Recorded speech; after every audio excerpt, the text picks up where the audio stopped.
next job is to prepare the bottom layer for the enclosure, and just why we're all doing all this preparation is we're going to assemble the box inside the rack because it becomes really heavy, particularly when it's holding the substrate and the dirt for the bioactive enclosure. So we want to get as much done in advance where we're not cramped, rather than having to do it in situ and make mistakes and take it apart and all the rest of it. So what we need to do on the bottom is essentially to give it some insulation waterproofing, which we do with this Grunt plastic liner. It's Grunt ultra tough plastic film, 2 meters wide by 5 meters, 10 microns thick. So that's a pretty thick plastic. Because it's a desert enclosure, I'll do just one layer.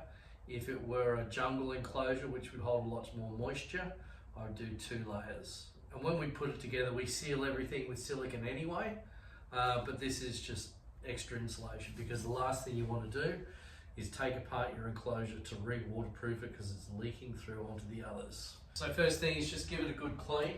I use a bit of metho and a rag. And if I had one handy, I'd use a brush. But anyway, just give it a good wipe, because we're going to be using double-sided tape later to hold the base plastic in place. Simple as this.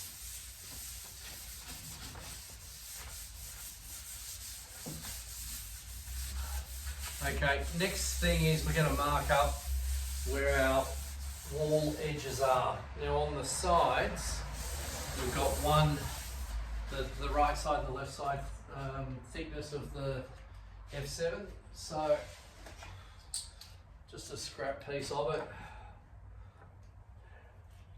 Mark your center line. Yeah. I'll mark your edge line. Same there.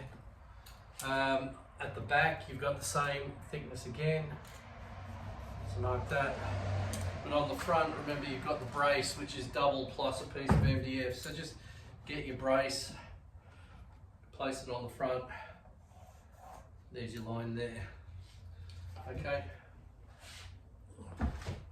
Once you've established your lines, get your plaster as square if you got one. Otherwise a straight edge.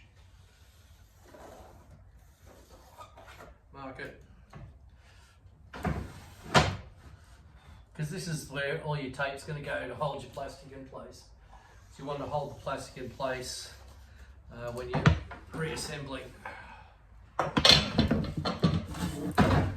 Plaster as square is a bloody great tool to have when you're doing these sort of things, because it gives you a really good long square line. This one, what, 1200 this is.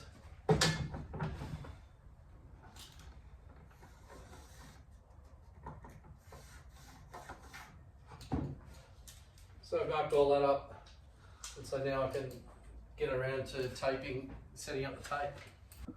Again, good old Bunnings, I use the bare double-sided tape. It's pretty effective for what we want, and we just put it around the whole edge. Don't take the backing off until you're ready to place your plastic on the other side.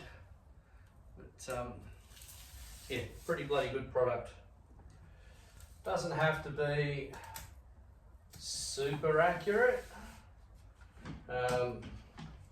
but it's easier to work with the plastic the more accurate you are on the stick down. Give yourself a little bit of room to the edge. And I would suggest a couple of pieces in the middle just to keep everything held nice and solid. Over here.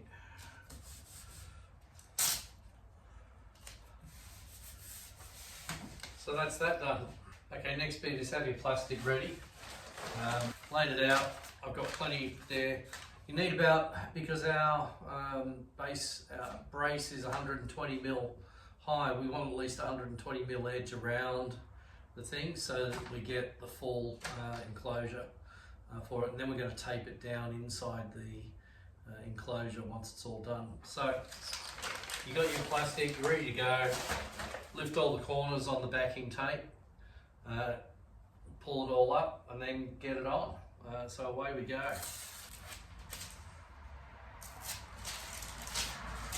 There you go, good to go.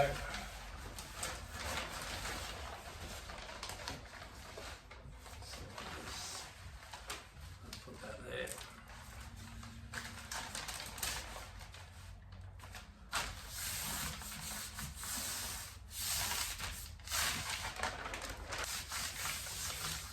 So once that's laid down, you can then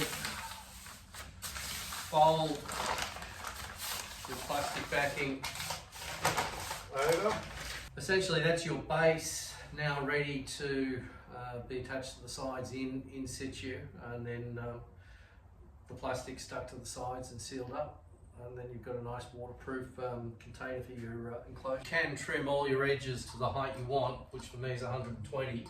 But if you do so, make sure you've got a backing board under the plastic so you're not inadvertently putting any nicks in it. I've marked on this board where the 120 is, so I can just drag my Stanley knife along that line and that'll cut it to the 120. Once you've trimmed your plastic, just a bit of masking tape to tape down your edges. So you're good to be working with this when you put it all together. So that's pretty much what's done, sides, back and bottom. Next step we're going to take is we're going to put the photographic background on, and you'll see how friggin' amazing it all looks once you've got that done. And then we go into the complicated world of electronics and get the roof ready. So, see you at the next episode.